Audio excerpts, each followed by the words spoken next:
परिवर्तन की चर्चा होती है, युवाओं के आक्रोश की चर्चा होती है, युवाओं की एकजुटता की चर्चा होती है, तो कैथल की 100 की रैली की चर्चा होती है। मुझे उम्मीद है जितने जोश खरोश से आपने उस रैली को कामयाब करने का, ऐतिहासिक बनाने का काम किया था। चुनावी साल है भाई लोगों, चुनावी साल है। इसके बाद मौका लोकसभा के चुनाव के बाद मिलेगा, इसके बाद मौका नहीं हमारे पास। ये ऐसा मौका है इंसो की ताकत को दर्शाने का, छात्रों की एकता को दर्शाने का, ताकत को दर्शाने का। इसलिए एकत्रित हो जाओ, एकजुट हो जाओ। मैं एक टारगेट मानता हूं कैथल के साथ की, अगर ठीक तरीके से जोर लगाएं, इतने हमारी पार्टी के सीनियर लीडरशिप मजबूत है, गाड़ियां घोड़ों की कोई कमी पहले भी आपको नहीं आने दी। अब तो जिला पार्षद भी इतने हैं, चेयरमैन भी हमारा है, सारी ताकत आपके पास है। और इंसो के साथी भी सुनील और इनकी टीम बहुत मजबूत है। कम से कम 2000 साथियों का आज से टारगेट लेके चलो। आपके जितने भी हल्के हैं, गुनाचिका हो, कलायत हो, कुंडरी हो, कैथल हो, सभी के अंदर आज से तैयारी शुरू करो। करोगे कि नहीं सारे? एक एक के फोन पे, टेलीफोन करके निवेदन जितने आज आए हो, मैं मानता हूं सड़क की और सारी भीड़ आज जोड़ लें, 500-700 आदमी तो यही मौजूद है। अपने साथ 2-2, 3-3 आदमी भी अगर लेके आए तो 2000 के टारगेट को हम पार कर सकते हैं। कर सकते हैं कि नहीं कर सकते हैं? ठीक इसी प्रकार हरियाणा प्रदेश के 22 जिले हैं, हर जिले से अगर 2-2 हजार आदमी आएगा, और हिसार वाले अलग जोर लगाएंगे भाई। आप एक बात मान के चलो, 50,000 युवा अगर आपने हिसार में एकत्रित कर दिया इंसो के बैनर के तले, तो ऐतिहासिक रैली हो जाएगी। हो जाएगी कि नहीं? अगर 50,000 युवा आपके साथ खड़ा हो गया, तो आने वाला समय आपकी पार्टी का होगा। इसमें कोई ताकत आपको रोक नहीं सकती। मैं बड़े विश्वास और भरोसे से कह सकता हूं। तो ये मौका है अपनी ताकत को, अपनी पार्टी की, उसको दर्शाने का। एक तो मेरा न्योता आपने कबूल किया, उसके लिए मैं आपका धन्यवाद करता हूं। सारे जरूर आइयो। दूसरी बात है अपना छात्र संघ चुनाव।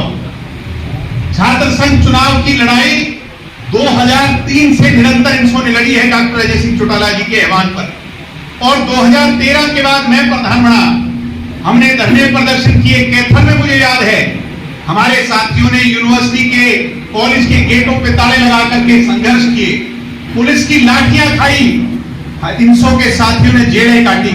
आज भी ऐसे बहुत से साथी हैं जिन पर 2017 के, 16 के, 15 के केस मुकदमे चल रहे हैं। सम्मानित साथियों, आपके संघर्ष को हम जाया नहीं जाने दे सकते।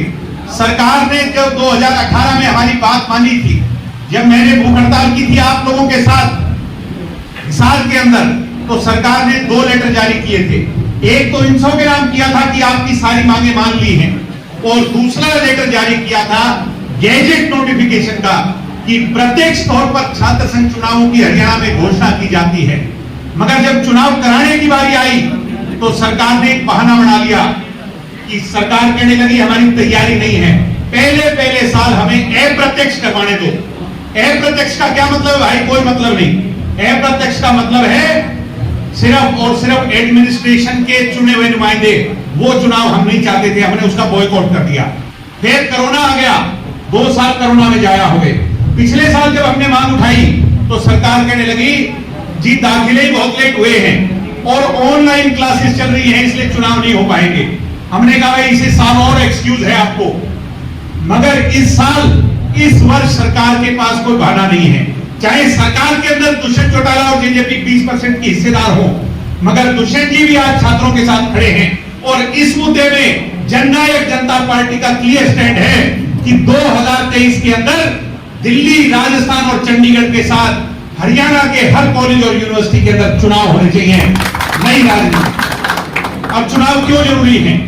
इसलिए जरूरी है, अगर पूंजीपतिवाद, पूंजीवाद, धन्ना सेठों की राजनीति को तोड़ना चाहते हो, आज हरियाणा में उठा के देख लो, मैं गिनवा के दे सकता हूं 15 से 20 ऐसे विधायक होंगे हरियाणा में। कुछ ऐसे एमपी होंगे, पीछे वीरेंद्र सिंह का क्या करता, राज्यसभा की अगर सीट चाहिए तो 100 करोड़ ले आओ, राज्यसभा का एमपी बन जाओ। कहीं थी कि नहीं? कहीं थी। आज हरियाणा में बाई इलेक्शन हुए, 2-3 बाई इलेक्शन हुए, किसी बाई इलेक्शन में 15-20 करोड़ से कम खर्च नहीं हुआ कैंडिडेट का।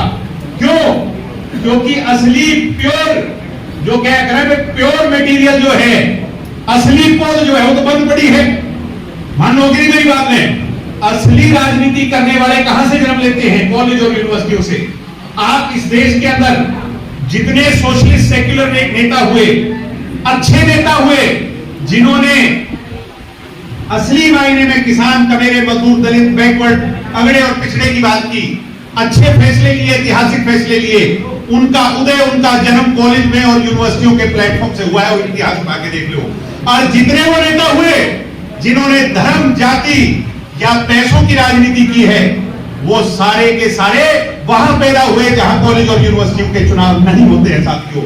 इसलिए अगर हरियाणा को बदलना चाहते हो, हरियाणा में अच्छी राजनीति का जन्म करना चाहते हो, अपनी कॉलेज की अच्छी लीडरशिप को उभारना चाहते हो, गरीब घरों के भाई और बहन अगर आगे आना चाहते हो, और भाई ये पूंजीवाद की राजनीति पर करारा तमाचा मारना चाहते हो, तो एक ही तरीका है, छात्र संघ चुनाव। और सरकार अपने वादे को पूरा करे।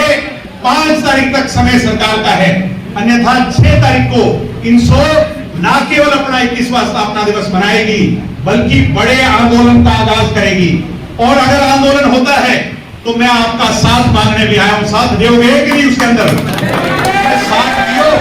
अरे भाई, मैं एक एग्जाम्पल के तौर पर बता दूं, जो आपकी ये संस्था है, इलाके की सबसे बड़ी संस्था है, और यहां का जो प्रधान है, जब एडमिनिस्ट्रेशन के सामने बैठेगा, हजारों विद्यार्थियों, कितने स्टूडेंट हैं यहाँ पे आपके इस कॉलेज में? 1600 हैं। कई जगह यूनिवर्सिटियों में जाओगे, कुरुक्षेत्र में चले जाओ, 15-16 हजार स्टूडेंट हैं कि नहीं है? 16,000 स्टूडेंट का चुना हुआ नुमाइंदा वाइस चांसलर के सामने जब बैठेगा, तो उसकी जितनी हैसियत रखेगा जितनी वाइस चांसलर की हो। सेक्रेटरी जनरल चुना हुआ DSW के सामने बैठेगा, तो उसकी भी हैसियत उसके बराबर होगी। यानी छात्रों के मुद्दे पर आपको किसी के सामने झोली फैलानी नहीं पड़ेगी।